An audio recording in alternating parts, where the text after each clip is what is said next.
You might think that all slugs are ugly little slime pickles that don't do much other than slowly slink away from anyone who might have a pinch of salt. But there's one salty slug that breaks the mold of what it means to be a slimy mollusk. The blue sea slug is a handsome lad that crawls, floats, and even swims to catch its venomous prey. But it takes more than pretty colors and dashing good looks to survive out here adrift in life, death, and taxonomy. Welcome back to Life, Death, and Taxonomy, your 30 minutes of interesting animal info. I'm Joe. And I am Carlos. And today we're talking about the magellan with a dark blue flagellum. Ew. It's not really a flagellum. It's something else. I don't like it. I don't want to hear that. But more on that later. Really? More? How many times do we have to say the word flagellum? We said pupate a lot last episode. Flagellum's not that bad. I disagree. I like pupate too. Do you love it? I don't love it. I like it. Okay. But in addition to being Joe, I'm also stopped up. Great. So, yeah. Like a month from me being stopped up, so it's not my fault. Yeah. No, it's not. It's just that time of And when year. you say stopped up, you mean your nose. Yeah. You're not constipated. No, everything's great. Otherwise, Everything's regular. every other orifice is doing great. Oh, this is off to a bad start. Well, speaking of orifices, this animal has two. That's good. Yeah. Yeah, that's good. Well, everything that goes in can also come out. That is good. It doesn't have to come out the same way. Yes. Okay, good. I have a diagram. I just looked at it to confirm. The number of orifices. But yeah, today we're talking about the blue sea slug. Mm-hmm.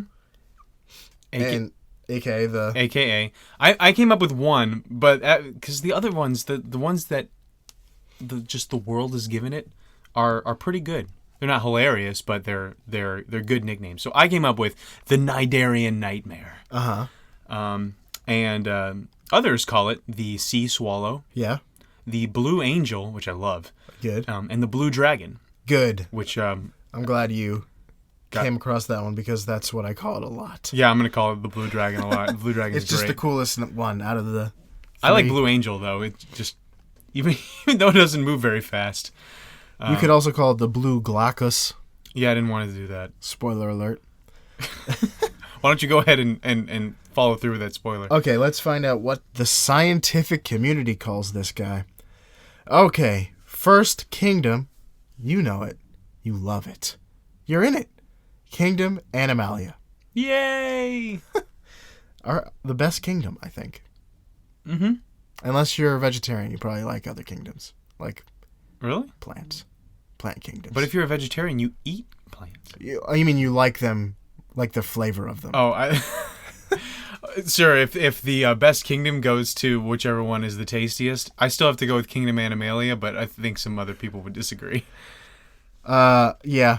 I mean, I'm not every vegetarian or vegan likes the flavor of vegetables more than they like the flavor of meat. They just don't like to eat things that used to be adorable. Right. So the less adorable it is, the less it deserves to live. We've already established that. right. Like so the plants are like not adorable at all. So At best they're pretty. you can have a dapper tree.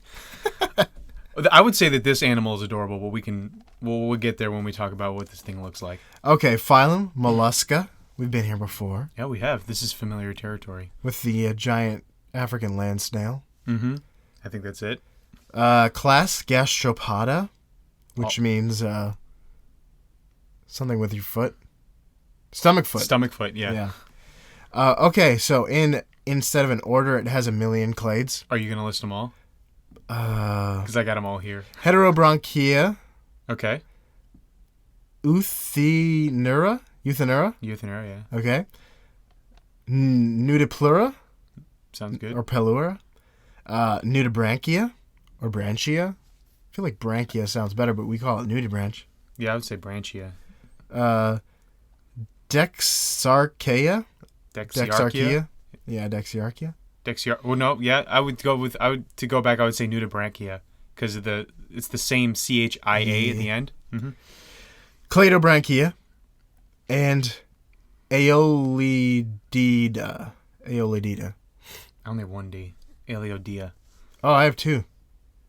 Huh. D-I-D-A. Maybe I misspelled it. Oh. Okay, it's also in a superfamily. Oh my gosh. It's the same thing. Aeolididae. Oh my gosh. Aeolidioidae.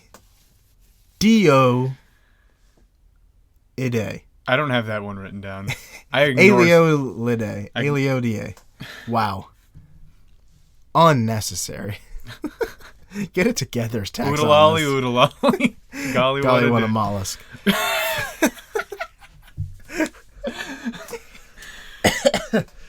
Perfect. Family, Glaucidae, Okay. and genus Glaucus or Glaucus. Mm-hmm. And the species is Glaucus atlanticus, if that's the one you were down to talk about. Yep. That's a pretty cool name. That's a lot of names. It's a bit of a misnomer.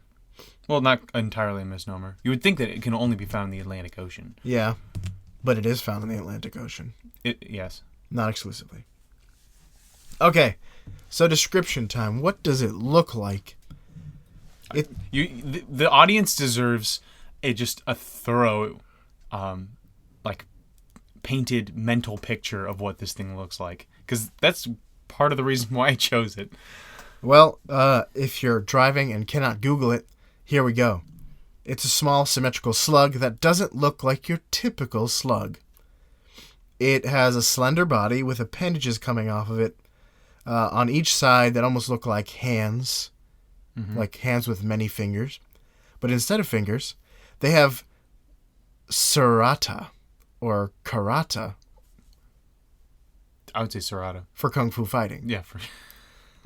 Kung fu, not karate. They use their karate to do kung fu. Sure. It knows no boundaries, no country boundaries there. So, Cerata are appendages found in nudibranches and other sea slugs in particular. They are ornately colored with a silver streak that goes down their back with black stripes on each side. They have shades from light to dark blue on the rest of their body. Mm-hmm. So it's pretty colorful. It's like a monochromatic color, but it's same color patterns, blues and grays. Mm-hmm. But it's pretty ornate. Its dorsal side has a light color, while its belly / foot is a darker color. It is a gastropod. It is a stomach foot. Usually, it's the opposite in the animal kingdom, especially in the ocean. This is called counter shading, when an animal's back is dark but the belly is light, and that helps camouflage. When it's seen from below, it blends in with the lit surface or the sky. Mm-hmm. And when it's seen from above, it blends in with the dark sea depths or the ground if you're a land animal. Mm-hmm. But it's the opposite in sea dragons because the gas pouch that helps them float is located close to their foot or their belly, so it flips them upside down. Right. So they spend most of their time upside down when they're floating around. Me too. Yeah. That's not true. When you're floating around, it's easiest to do it on your back. I'm not upside down. I'm not just on my back. That's true. but your dorsal side is facing down. Yes. I would say that this is a little squishy lizard with palm fronds for hands. Palm fronds, yeah. Yeah. Or pom-poms. Yeah. But palm fronds are like flat with... I'm thinking of like the sable palms or the cabbage palms or whatever with the... Yeah. Not the long ones, those roundish ones. It does not look like a sea slug at all. It looks more like, I think, a lizard. If you don't live in a place where there's lots of palm trees, and just look at like a postcard that somebody sent you from Miami, I'm assuming people send you those all the time, just to like gloat about the weather and stuff. Just look up sable palm. Just look up look up blue sea dragon, or blue dragon. It's not even blue sea dragon. It's blue dragon. You okay? Sea dragon would sound good. Yeah, it's just in there. The blue sea dragon.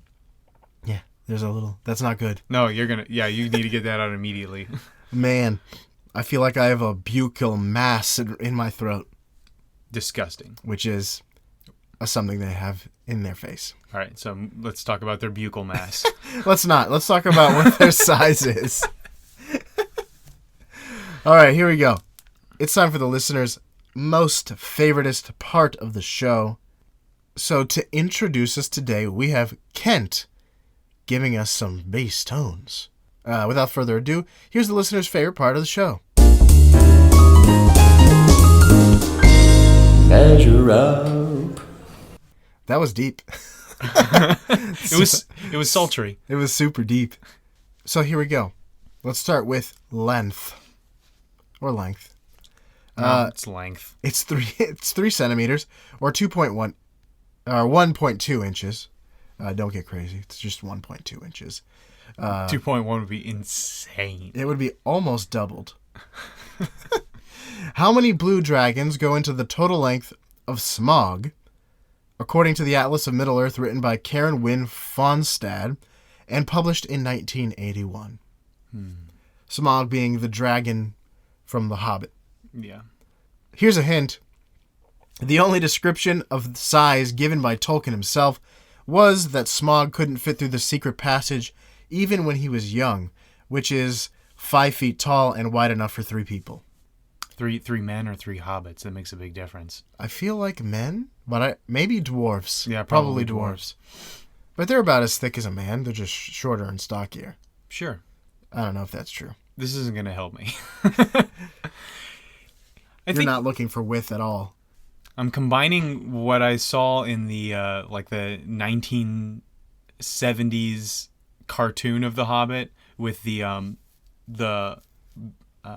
Bumblesnuff Cumberbuns version, and I don't know. There's big differences between those two. Well, give us a ballpark. I don't know. In the newer one, Bilbo's like the size of his pupil, and in the older one, he's like the size of his head. So and also like the canonicity of these dimensions are not like 100%. It's like debated. You know, Smog is the richest fictional character ever. I did hear that. Yeah, he does have a lot of gold. Richer than Mr. Monopoly and Scrooge McDuck put together. He has a large cavern just filled with gold. Yeah. So, in the length of Smog? Yes. I don't know. Let's say that he's, wow, this is hard. A blue whale is like 95 feet long. That's a very large animal. I would say that Smog is maybe 250, maybe 300 feet. I'll go with 300 feet long. Okay. And this guy's 1.2 inches. Quick math to find out, which I didn't need to do, to find out how many times 1.2 goes into 12, which is 10. So I'm gonna say 3,000 of these guys. Smog is, according to Karen Wynne Fonstad, 18 meters or 59 feet long. What? Man, the movie totally blew him out of proportion, even the cartoon. So that makes the answer 600 blue dragons. Oh, man. So, yeah. He was the size of Lake Town in the movie.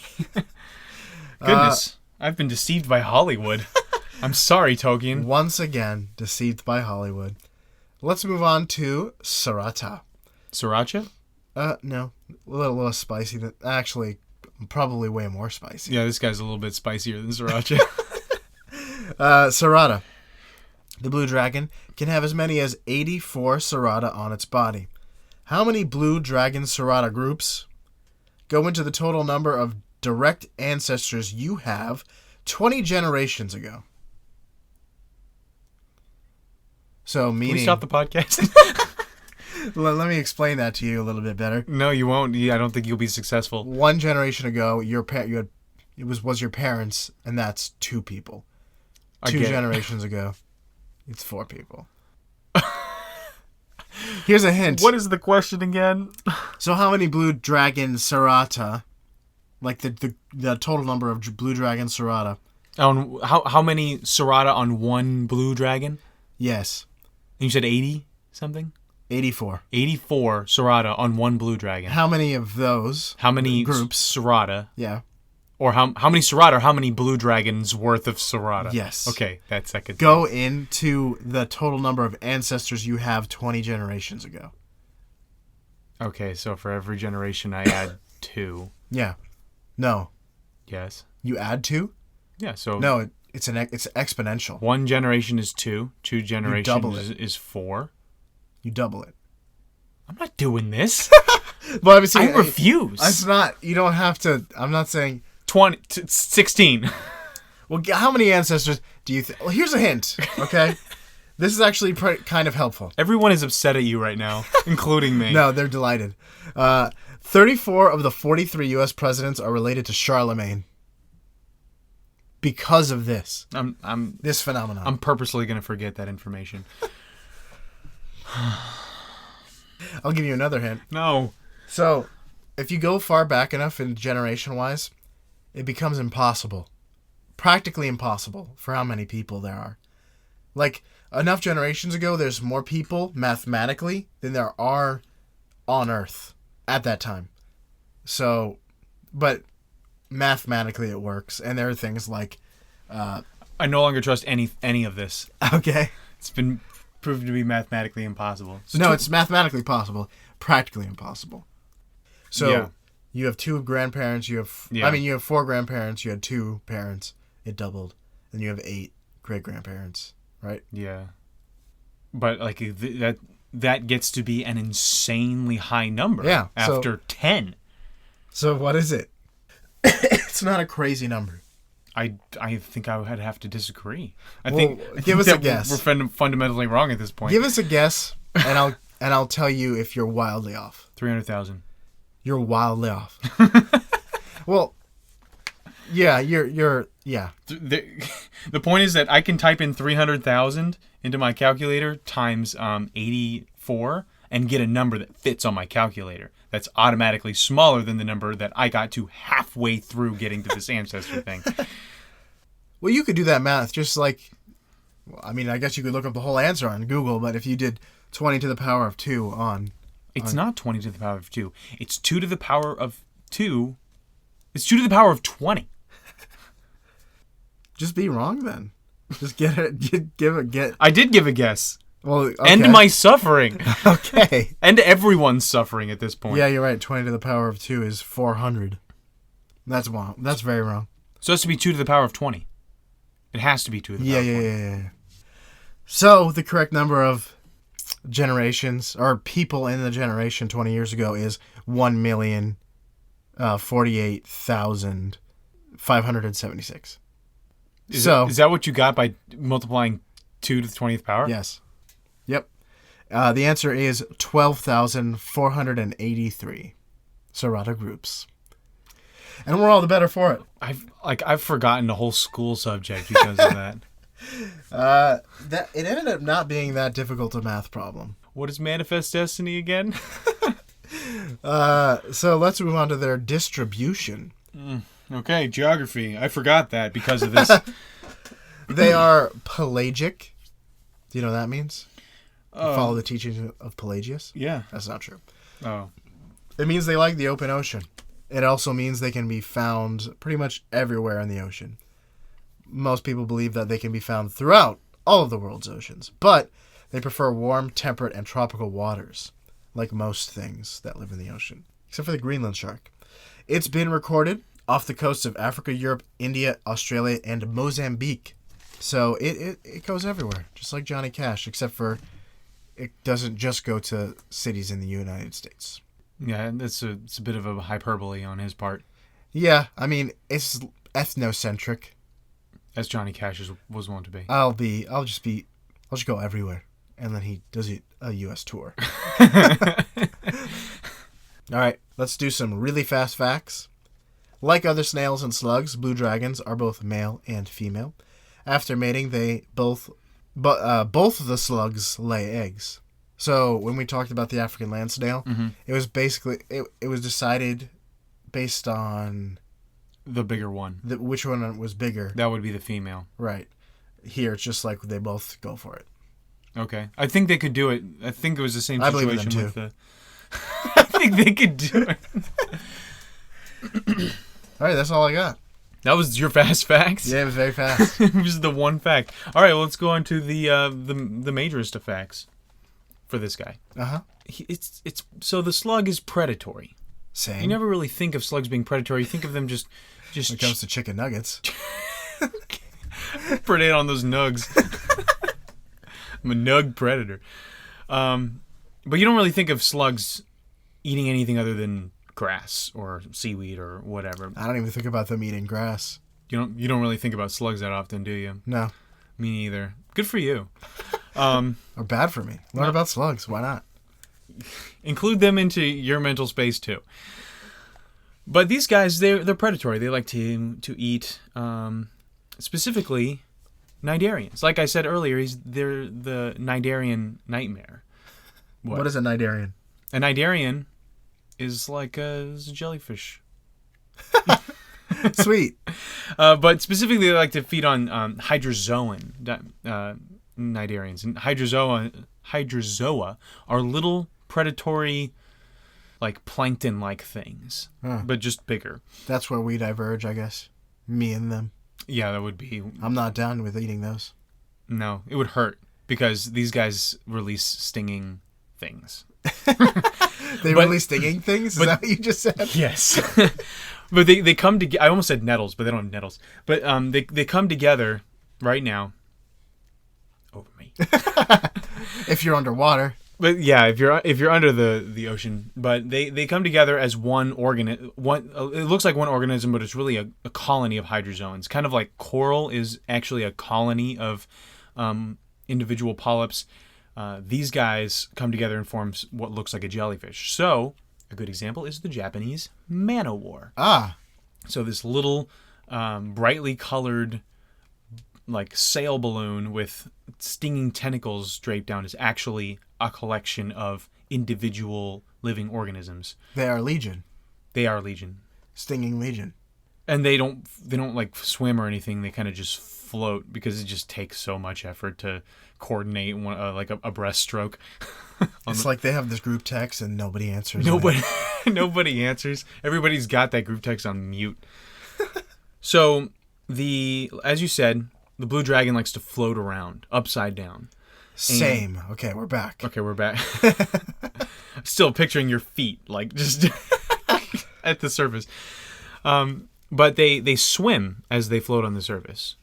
So they can actually move relatively quickly for a slug. They can contract and ball up, and they can move their palm Cerata? fronds.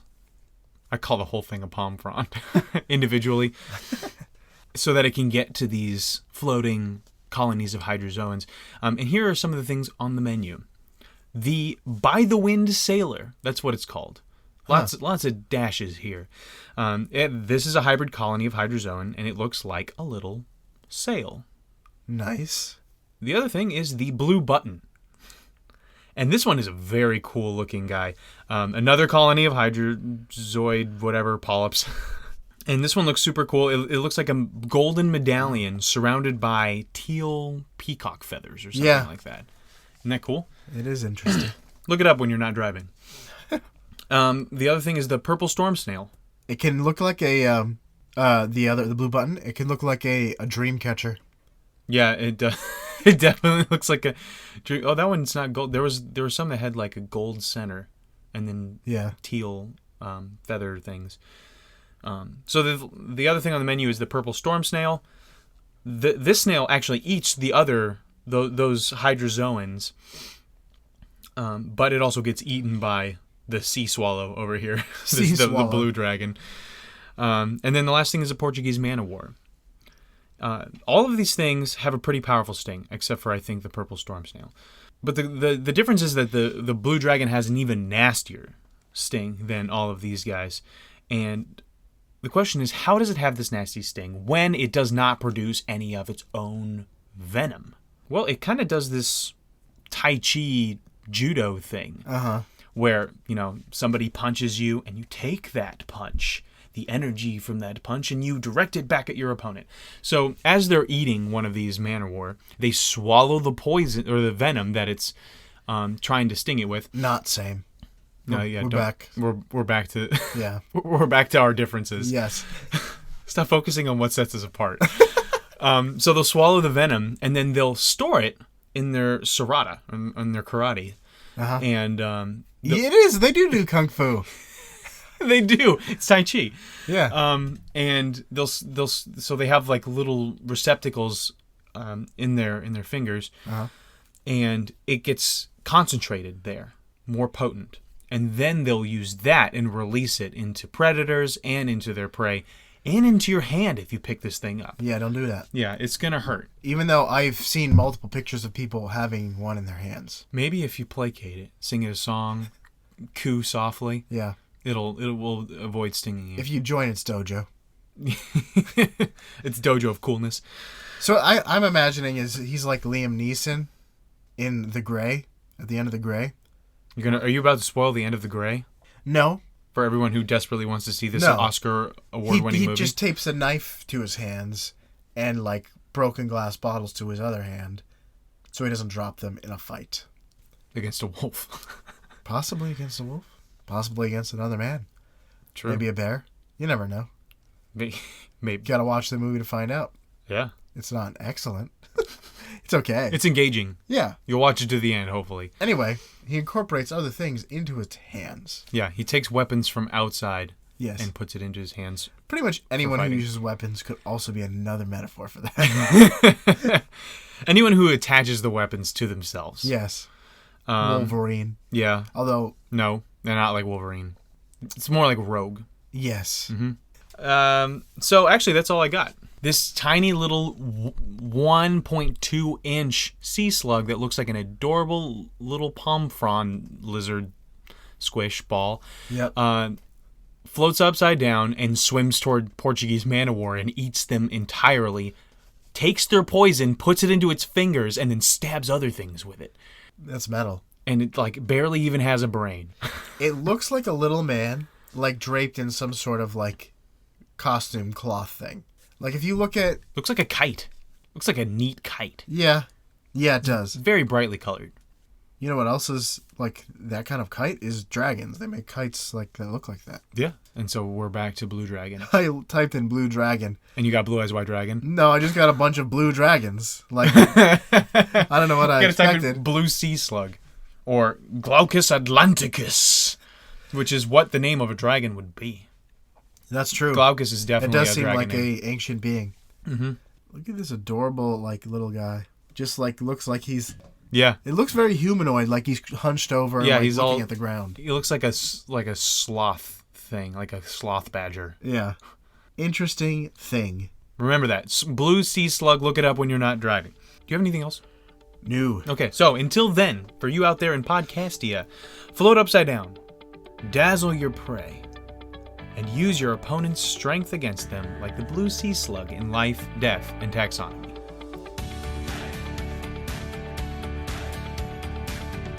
Hey everyone, it's time for you to float on over to your favorite podcasting app and leave a shining review for your favorite animal podcast. That's us. Just like the Blue Dragon takes the Man-o-War's venom and uses it to its advantage, so too do we take your reviews and turn them into, I don't know, more listeners. Anyway, thanks to everyone who's left a review so far, and remember, the best way to help us is to tell your animal-loving friends all about our little operation here. And before I leave you, I want to get you to check out our favorite family-friendly Scooby-Doo recap podcast by our friends Chris and Kaylee called Meddling Kids Podcast. But I'll let them sell you on it.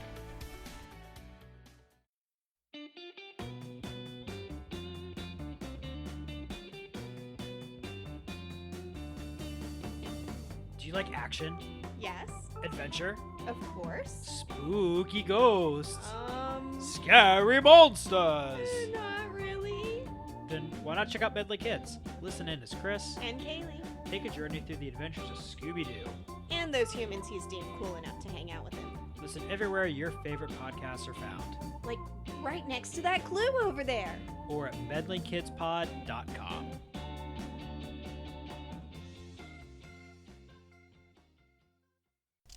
Welcome back to Life, Death, and Taxonomy. I'm Joe. Wait, no, I forgot something. Let me just start over.